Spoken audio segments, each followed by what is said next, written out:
Hey guys, this is Reita God from the Kingdom of Neverwinter. I'm going to be going over basic leatherworking. So leatherworking is a really broad craft. There are so many tools that you can use. It can get really overwhelming. So I'm going to try my best to stick to the basics today.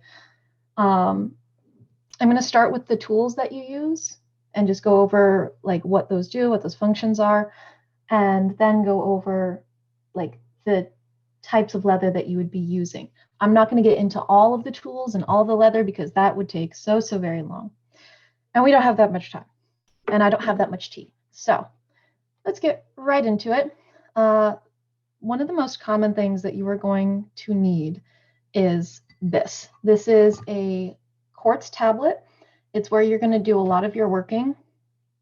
You can actually get these for free most of the time at your local like granite and quartz countertop person. If you just go to them and be like, hey, do you have any scraps that you just don't want? They'll be like, yeah, here, take it. Or go dumpster diving. Either way. I got lucky with this piece. It's a cutout of a sink. So this is where you're going to be doing like all of your leatherworking and such. There's a second surface that you would use, which is a rubber surface. This is where you're going to want to do all of your punching. If you're cutting through something, that's what you're going to want to use this for.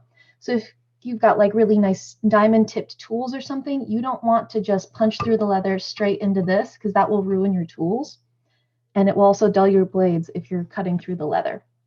So this is my really small one. I have a bigger one, but a small one is just fine to start out with. So going on to the different knives that you would be using. These are the most basic knives that you would use. These are the ones I use most often. This is just your normal everyday box cutter. I use this to cut the leather into like the working pieces that I want, because you're going to start with usually these big old sides of leather, and you're not usually going to use that whole thing. I tried when I was starting out to just cut those giant pieces with these swivel knives. That was a slow and painful process. So box cutter, it's cheap, it's easy, it works well, the blades are replaceable, great to have on hand. Now the swivel knives are what you're going to be seeing pretty much with every single leatherworker. You can use an X-Acto knife if you don't want to spend the money on a swivel knife just yet, if you're just trying this out. But once you've realized like, hey, I really like leatherworking, swivel knives are what you're going to want to go with. So the swivel knife, it has these little blades on the tip. Can you see me okay? It looks kind of blurry. See you. Okay. It looks a little If blurry you on my want to screen. like I put didn't your know. hands up closer to the camera, that might help a little bit. It'll take a second for it to be Um, like, no, I don't want to look at that. It's a little blurry. all right. Here we go. You have to wait for your camera to like autofocus. You might have to put your hand under it, like so it cradles Oh, the. that's why they do that in like the makeup videos and stuff? Yeah. Okay. So this is a swivel knife, and you hold this like this. And that's what's going to allow you to turn it, and you work with it vertical to your surface, and that's what's going to allow you to get those beautiful like swooping cuts. And that's like the basic tool for leather carving. Now this is a metal tip. I have both this one and a tiny filigree tip that is ceramic. That's the You can, nicest, amazingest one. I love that one I so love it. much. Um, there are a lot of different knife tips that you can use. They're interchangeable. Um, but with all of these, there's something important that you're going to want to do, which I just didn't realize until like my third time carving leather, which is you're going to want to strop these. So you're going to want to take just a scrap piece of leather and this, which is jeweler's rouge, and then you just rub that all, and this is the back of the leather. This is the rough side, not the smooth side. My blades, I strop them before and after every single time, so I don't really need to do this a lot, but you're just going to want to gently press into it at an angle and just drag it along that. And you're going to want to do it an even amount of times on both sides. And what that does is, as you work with leather, the tip of the knife, all of the metal fibers, they kind of go like this. And what this is doing is making those fibers return to this. so that you can get nice, clean, even cuts. And guys, it makes such a difference. The first time I strapped my knives, I was like, oh, that's what I was doing wrong. Excellent. So those are your basic cutting tools. What else you're going to need is some type of hitting device, a mallet. You are not going to want something made out of metal because that is going to damage the backs of your tools and eventually it might even ruin them. You don't want something that is wood. You don't want a wood mallet because you are hitting these pieces hard enough that you're going to cause indentations in the wood, and then you're going to end up with uneven hits whenever like you try to go to hit it again and you're like hitting it into this damaged wood. So this is a poly mallet. I think this is a 2-pounder. The leatherworking mallets are really heavy because you want to get that hit in one strike. Otherwise, your tool might move, and you don't want that. So this is used for everything from stamping to backgrounding, beveling. If you're poking in holes for rivets and whatnot, that's something you would also use this for. So a good mallet is a really good investment. You can get a cheaper poly mallet to start with, but definitely go with something that is this poly material, not wood, not metal, poly plastic nonsense. Let's see. Another basic is this. This is a burnisher. Mine is made out of wood. There's a bunch of different materials. You can get ones that use a machine for this, but what this does is it slicks the edges of your leather and creates a really nice protected finish. And this is what I pair it with. You can use a lot of different things. You can just do it with water if you want. I like using beeswax. So this is just a little chunk of beeswax that I keep in the plastic because I'm weird and I don't like to touch it with my fingers. And you can see the grooves in the wax where I've rubbed it against the edge of leather, and then I've gone over it with this, and then you burnish it. To do that, you just rub it back and forth really fast, and that heat of the friction melts the wax into the leather, makes it lovely and nice and smooth and protected. Also on the topic of creating a nice edge, this is an edge beveler. Now I'll show you how this works a little bit later, but it's got those 2 little teeth. And what you're going to do with that is you're going to run that along the edges, and it's going to create a more rounded edge, which makes it easier to burnish, creates a nicer finish. Not strictly necessary, but I find that it's just a small detail that really improves the quality of your work. Another, again, very basic, water. You must wet your leather if you are going to work with it. So a lot of leather workers use a spray bottle. I have other stuff on my workbench that I don't want getting wet, so I use a sponge and just this little thing of water. I usually wring it out first, but that's something that I keep on hand. You can just use a bowl or whatever. Let's see. These are also really good tools.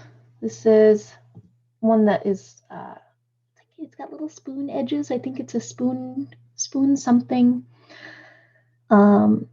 But these you're going to use to clean up your designs. You can use it to push into the cuts that you create with these swivel knives. These are literally just pointed ends, and you can use that to indent your designs into the leather. And you'll see what I mean with that once we get into carving our design for today. We're not going to stitch today, but I did want to show you like the basic stitching tools. You'll use waxed thread. And the reason you do that is because when you're pulling the thread through the leather, it actually creates a lot of friction because the holes are normally very small. And you can actually that'll weaken the thread over time and it will break. So you want that waxed thread to help move it easily when you're saddle stitching the leather. This is just a giant pack of needles. I have these because they will sometimes break. There are all kinds of needles that you can use. These are just your basic stitching needles. One breaks and I'm like, crap, and then I redo it, move on. This is one of those diamond tip tools that I was talking about. So if I was punching this into leather to create those stitching holes, I would have the rubber surface underneath to protect this stool. You do not want this going into your quartz. That would suck.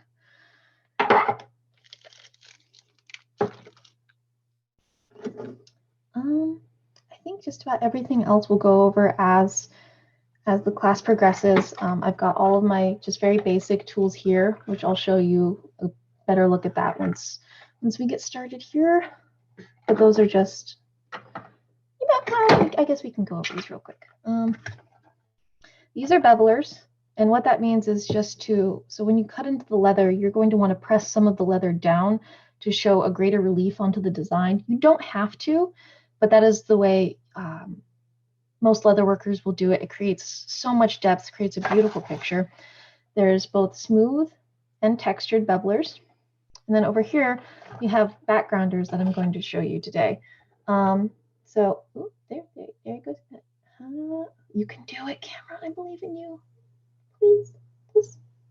Well, it did it for 2 seconds. This is a backgrounder. My camera's just not having it. No. This is a backgrounder. It's just very textured, and it just creates a different look to help show your design in greater relief. All right, so let's jump into the leather. So the best advice that I can give you when you're selecting leather, when you're just starting out, go for whatever is cheapest. Go to the scrap bin. Most leather stores will have a scrap bin. There's bags of scraps. Get the cheap stuff, because if you get the expensive stuff, you are going to most likely be scared to work with it, scared to mess up. And honestly, that is valid. Leather itself is the most expensive part of leatherworking, and there's only so much that you can mess up on it and fix. Leather is not a terribly fixable material. You can, and we'll go over that at some point, but there's so many different types of leather, but we're just gonna go over like the 2 most common types that you would see around. So these are scraps. Like, look at this, this is nothing. But in the scrap bin, this is like a perfect starting piece for you to work with, because look at that. It's just a nice little practice piece. So we've got 2 different types here. This is soft leather. You'll see this usually being made into handbags. It's got that pretty smooth protected grain on the top, and then on the bottom, it's that soft suede-like feeling. This is a piece of milled leather. I believe. I'm right on that. Am I right on that, Venus? Oh, pardon, what? I walked out of the room. Oh, you're good. This is milled leather, right? I'm getting that right? It looks like an aniline tanned leather. She knows so many words. So this is not what you're going to typically carve with, but you can make the bags. You can make bags out of this. You can use this to stitch to the back of one of your veg tan projects, and it'll just create this lovely smooth backing. So I just wanted to show you guys that, because that's what you're going to often pair with veg tan. And that's what we're going to be working with today. This is veg tan. It's just undyed, untreated leather. I mean, untreated other than like the actual process of getting it to be leather. This comes in all different weights, and that weight refers to like how thick it is. So I have this little tool here. It is a leather thickness gauge. So how to use that, you just slide that onto here. Don't force it in there, you just kind of put it in and see where it lands. So this is about at the 4, yes. So this is a little bit more than 4-ounce leather. So that means it's pretty thin, very pliable, but that's fine. That is fine to work with. You also have thicker pieces like this. If you put that onto here, you'll find that is about 9 ounces. So that is much thicker. That's what we're typically going for if we're making armor. So that needs to be like a certain thickness. So let's say I wanted to start working with this scrap piece. I would just cut. This is thin enough that I can use scissors. If it's thick like this, go ahead and use the box cutter. So we're just going to cut this down just to be a little bit more manageable on the workspace. You don't have to worry too much about shape or anything, since we're not really going for a pattern or anything today. So to start with, you're going to want to wet your leather. This makes it pliable. It makes it so that you can cut, stamp, and bevel so much easier. So I want you to watch as this happens. It's going to turn a different color. See that? And it's not dyeing it. You're just wetting the leather. And you can't really see it on camera, but the water just disappears into it so quickly. And it's just drinking all that up. So you want to go over that a few times. And some pieces of leather will be thirstier than others. So it'll just drink it all right up. It'll disappear fast. So you want to go over it a couple times until it starts to disappear a little bit slower. Now, when you're working with leather like this, make sure you wet the whole piece, not just your working area. This will prevent things like water stains, because those will show up even if you dye over them, and you'll be sad. I think that's what happened here on this little piece. These are all scrap pieces, so I think somebody dropped water on this, and that's what a water stain will look like. But that is just fine for our purposes today.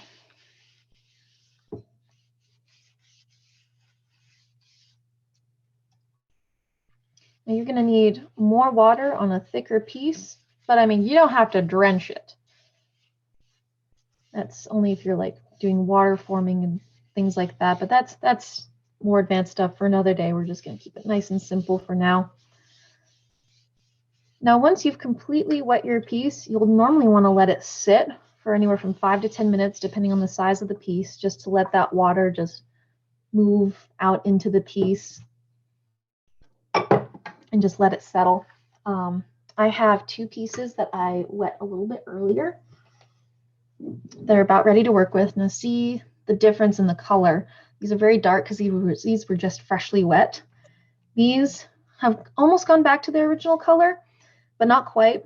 A good way to tell if a leather is still wet and workable, because you don't want to just like overload it with water. Just put the back of your hand to it and feel it. If it feels cool to the touch, it's usually got still a good amount of water in it.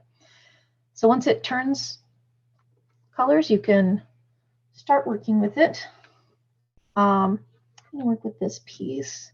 I like the thicker pieces because the problem with working with thinner leather and carving into it is that you can sometimes carve too deep and push too much and cut through it when you don't want to. Thicker pieces also leave more room for deeper beveling, which means more depth, more shadows. Just leaves a really good look overall. I like to do just one last quick coat of water before I start working, just the light brush. It should absorb just immediately, go right in.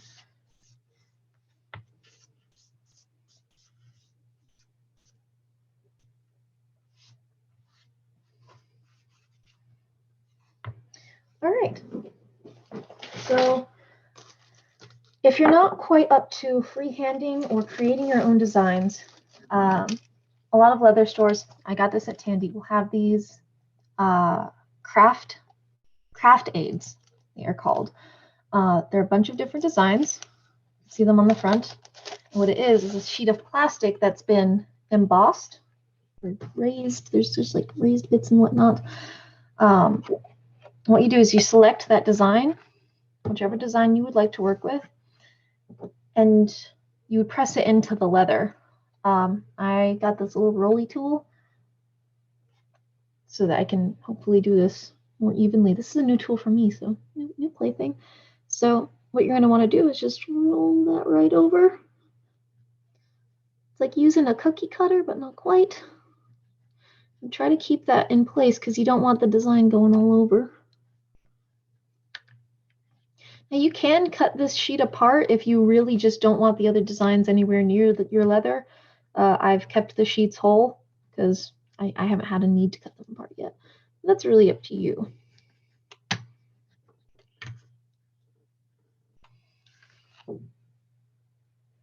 And that's not quite dark enough, so we're going to line up that design again.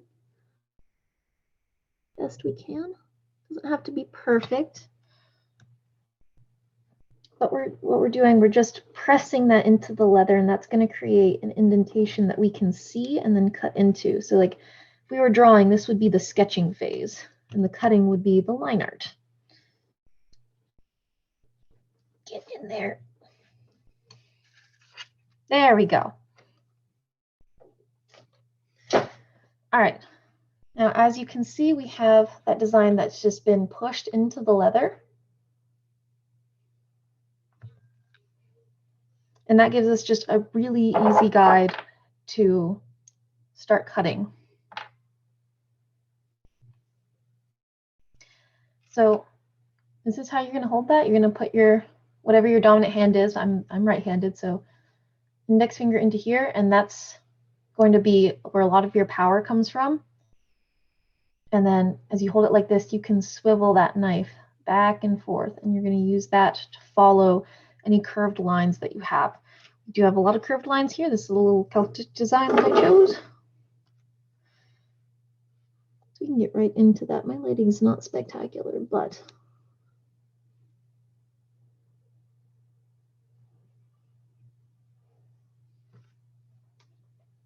and don't be afraid to turn the leather while you move, while you go through the design.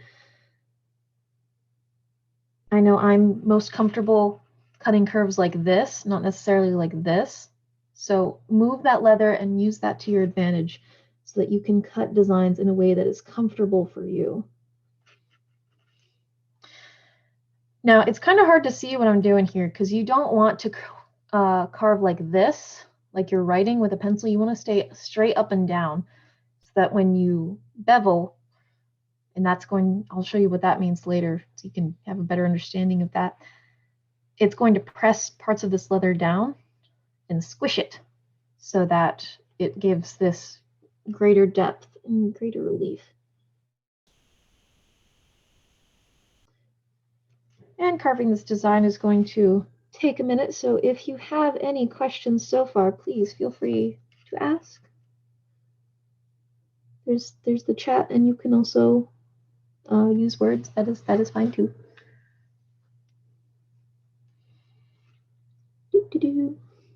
How dare you ask us to use our words? Oh, that's fair.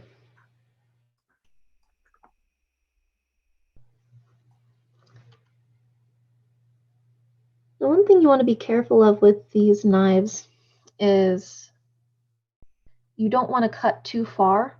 Like you can actually see here, I cut just a smidgen too far into this corner. So these little pieces overlap. It's like cutting out something on a sheet of paper and just snipping a bit too far with the scissors.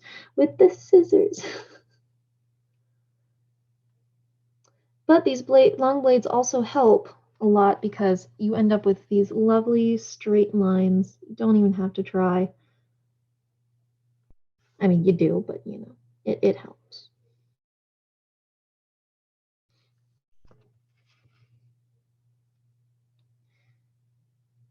So I am using the filigree ceramic knife here.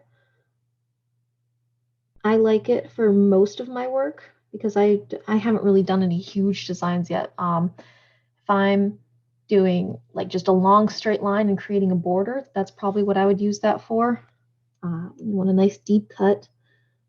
But I found that even though this is a filigree tip, it's really good for just most of the work that you're going to do, honestly. But try them out, see what works best for you, and honestly, just stick with that.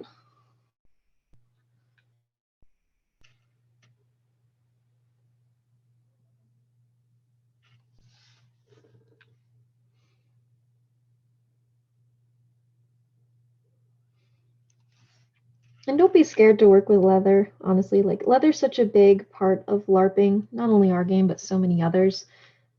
It's armor, it's garb, it's accessories, it's durable, it's beautiful, it's fantastic. Don't let it intimidate you, because once you get into it, you realize, oh, that's what you have to do? Oh, I can do that. But at the same time, also, if it's not for you, don't feel bad. Chainmail is also a big part of LARPing and such. I tried it, and I am absolutely awful. European 4-in-1? Don't even ask me to do that. No. Absolutely not.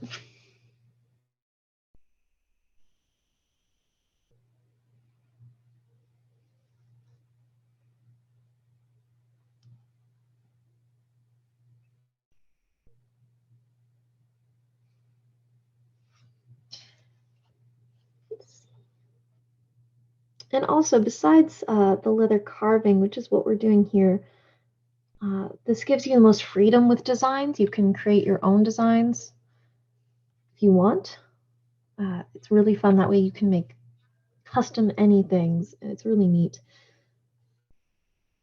But if you're not quite comfortable with that yet, there is a huge, big, wide world of stamps, and that honestly offers so many cool designs that you can do.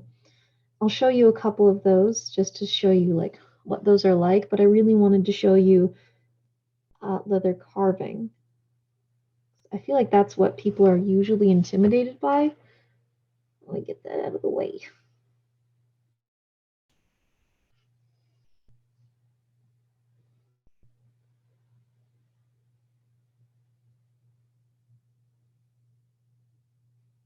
And don't worry if your lines are not perfect when you're doing the carving, because when you bevel, that's also going to hide a lot of the imperfections that have come up.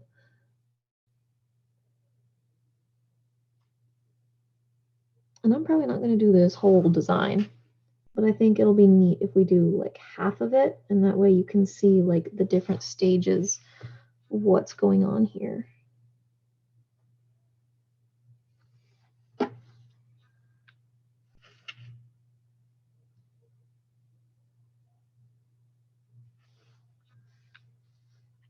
Also, the coaster is just there because the light's reflecting on the quartz.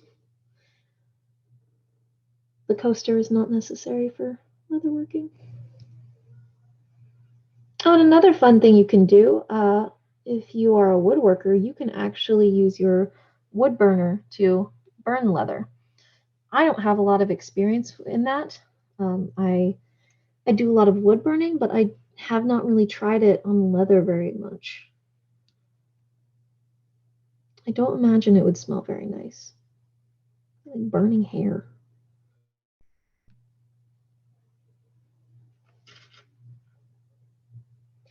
And keep in mind, leather is a natural material, and you cannot control nature. So some things may happen in the process. Something dies unevenly. Your swivel knife goes through the leather in one place and it's perfect in another. That's not your fault. Especially if you take my recommendation, go with cheaper cuts. Those cheaper cuts are cheaper because they are filled with inconsistencies and imperfections.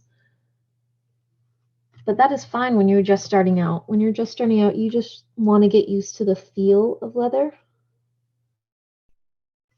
and start to understand what it's like to like just generally work with it. Get used to the resistance that comes with it. So you know how to not cut too far or too little. It's all a learning process.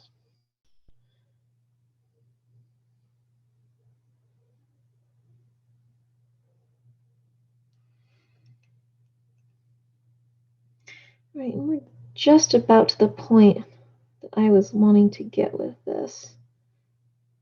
So I'm not going to sit here and just do this whole design, because even a small design like this, it takes a minute. Only thing that takes more time than carving is stitching. Oh, I hate stitching. And most of your stitching with leather, unless you just have a ton of money to just throw at this, is going to be done by hand, because unless you're working with very, very thin leather and you have a lot of confidence in your sewing machine, you do not want to put leather through your sewing machine. It'll break the foot, the machine will cry, and so will you. And actual like leatherworking sewing machines, the ones that are used to like sew industrial canvas and stuff, those are so expensive. Very, very expensive.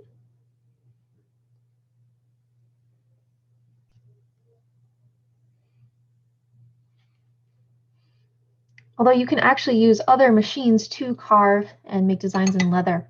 If you're lucky enough to have a glow forge, I have seen our dear Alona do some awesome things with leather in her glow forge. It's that laser engraver and cutter and such, and it is just, it's so neat, guys. It's so cool. And it burns everything. Yeah, you will. It will get a little toasty, but so worth. It's so cool.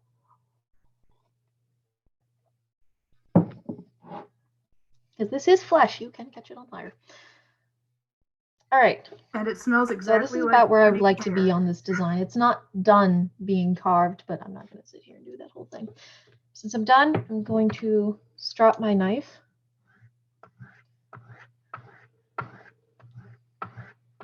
And again, this just makes sure that your tools are nice and maintained.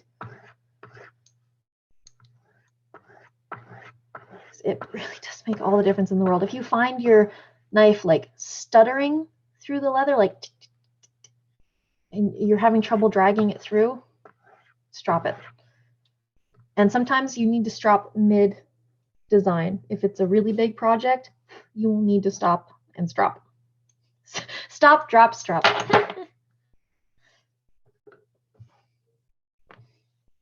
All right, so this is actually one of my favorite processes to show because it, like, the change from one thing to another is just so great. It's really cool. Actually, you know what? If I do just one more corner, I think we can show the whole process. You know what? I'm not gonna. It's fine. Let's see. I'm going to start with a textured edge beveler. You have about 20 minutes left, Reita. 20? Yes. Okay. Let's get this done then. I'm also not going to go into dyeing and all that because that's a whole other conversation. But dyeing, it's also not the worst thing in the world. It's scary at first, but it's not terrible. So with this, you're just going to line this up, and it's at an angle, and that's what's going to push it down into the leather, or push the leather down into itself, and it's just going to mush it. And this is getting, it's not dry, but I might want to re-wet it just so that it's easier, more pliable to work with. You're going to hold that straight up and down. Pray that your roommates are all awake by now, and go ahead and just give that a nice solid tap. Now, as you can see, it's just created, maybe see, it's this nice little indent right there, which it doesn't look like much now, but when you walk it along the edge,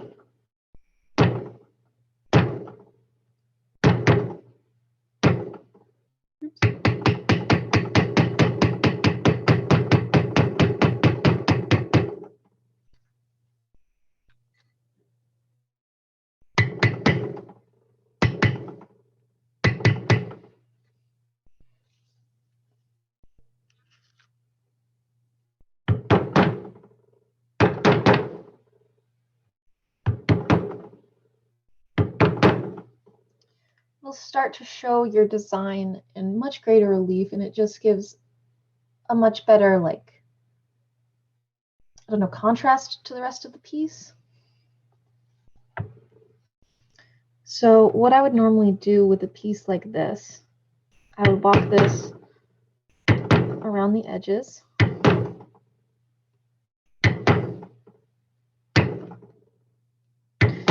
And you're just putting the tip of that tool right into that groove.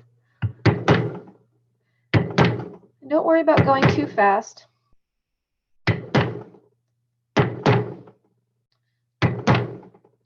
You also don't want to just wail on this.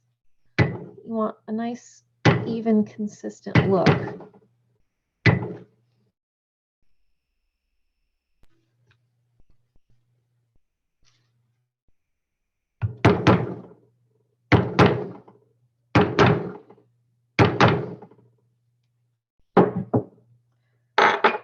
All right.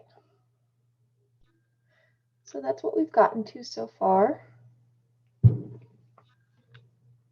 Now I want to show you what this molding spoon can do. So I'm going to take the larger end of this, and I'm going to go into the Celtic knot design and just press down just a smidge. Modeling spoon. Modeling spoon. See, these things have names. I just don't know them. And this is really good for correcting a lot of things because you can go in and bevel with this with a nice smooth beveler. Actually, this is great. I just made little indents in the leather with my nails. So that's how easily and impressionable this is. Like a young child that you swear around, and then that's just their entire vocabulary for the next week. So you want to take the outside of the modeling spoon, just this nice smooth edge, and just go into that and just mush it very lightly, little circles, just very lightly. And just pretend that this is like an eraser. And that is going to help you so much when you are correcting your design.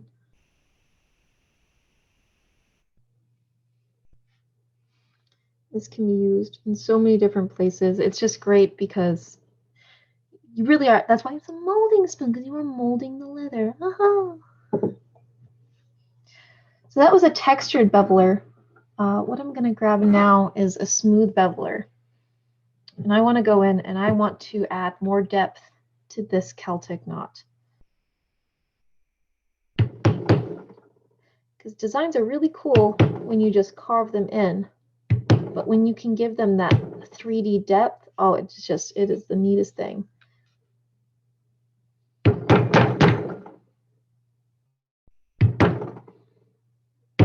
a lot of times while you're beveling, you will accidentally hit like something that you shouldn't. If that happens, grab the modeling spoon. It is a great tool. I love having it around. Ever since Venus showed me what it was, I'm like, this is my new favorite. And there are all different kinds of these tools. I would recommend just getting a small basic set to start with, because you can just get so much done with just that basic set.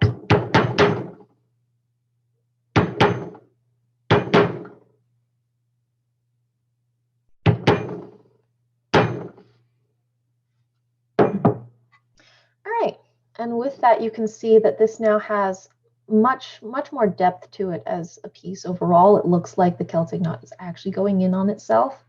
I love that so much. It's just yeah. Using that tool is just perfect.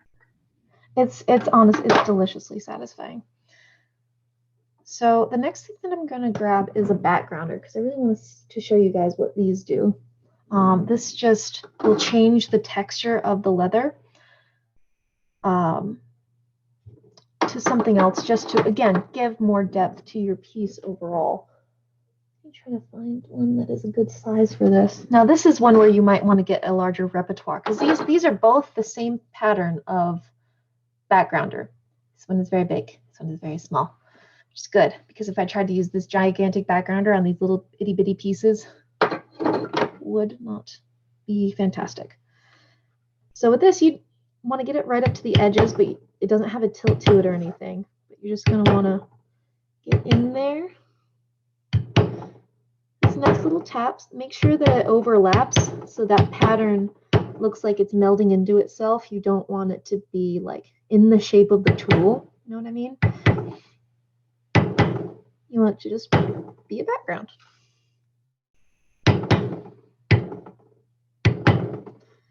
And this is where the weight of the mallet really comes in.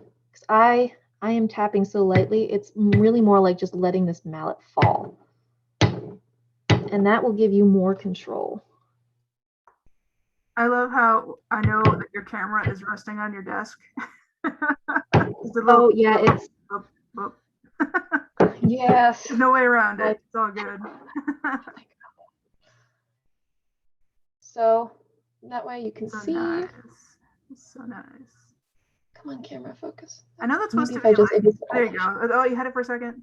It's supposed to be like, it's supposed to be like not shark skin. I forget what it is, but like to me, I think, oh, it's the surface of the moon. Right? I love that one. All right, so that's pretty much the basics of carving. Backtrack a little bit. I would like to show you some stamps. So stamps are a really good way to have fun and be creative without really getting into the carving. So this is just a nice little acorn stamp. And again, you're gonna want to stay nice and vertical. Hold this nice and firm. Do this over here. It's also really good to test your stamps outside of like your planned project piece. And we want to get this in one good solid whack, because if we do several whacks, that stamp will shift a little bit and then the design won't come out clean. If you don't have much arm strength, a press is really good, where you just pull a lever and it just smushes it. I don't have money for that, so I didn't do that. I just hit things and channel all of my aggression into it.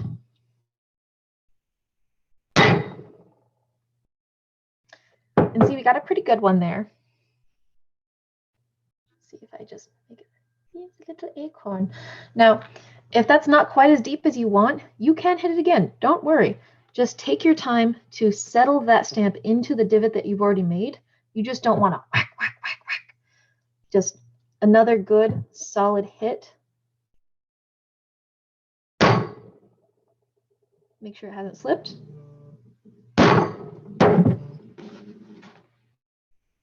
Oops, sorry. And here we go. We've got more relief, more definition on it. Defined like a dictionary, if the camera would just focus on it. God, this camera's like me. It can't focus on anything. But there's that. And there's just so many different stamps that you can buy. You just want to make sure that they are metal stamps. Stamps that are made out of other materials, they can be used, but they'll probably break eventually, because you are literally just wailing on these things. But pretty soon you can start doing designs like this. This is a piece that I did a little while ago. I'm very happy with how that's turned out. This is actually a practice piece for something else. Hey, Japan, focus, please. That's another thing. Don't be afraid to test your design on just a scrap piece before you test a nice, big, pretty, expensive piece that you got. So that's an example of tooling once you get more comfortable. This is an example of a completed piece. This is a leaf hairpin that I made. So you can take the stick out. And you can get really creative with leather dye. You can do all different colors. You can layer the colors. Make sure that after you dye, you put that protective finish on it as well. And that's going to protect the leather from getting saturated with water and elements and stuff like that, and just natural wear and tear. But it's also going to make sure that that dye doesn't rub off on you at any point. For example, if you make armor and you're sweating, that could very well make dye like leak onto your skin. All things depending. But beyond that, honestly, just have fun with it. I'm always available for questions and what have you. Don't be afraid of it. Just dive right into it. Get an X-Acto knife from Joann's and like a beginner's set of bevelers and a poly mallet, non-monogamous mallet. Please get a non-monogamous mallet. I have a weighted rawhide mallet that a friend gave me, and like not being able to be very, I'm not very strong in my arm anymore. So like, bam, it's great. Like I don't have to, like I hate doing the acorn that you have, because no matter what I do, it moves. And so like, I know. Bam, it's so heavy. And I know what you mean. It's delicious. And I also see that there were things posted in the chat. I'm so sorry, I didn't see them. Somebody has asked, what would be an easy project for a beginner to start with? Honestly, easy peasy project, a keychain. Just take a small piece of leather, like a design like this even, but maybe a little bit smaller. But even this I would do as like a keychain for like a backpack. Just do a nice little design like that, punch a hole in it, and put a keychain bit on it, and there you go. It's a nice easy piece. There's no stitching involved.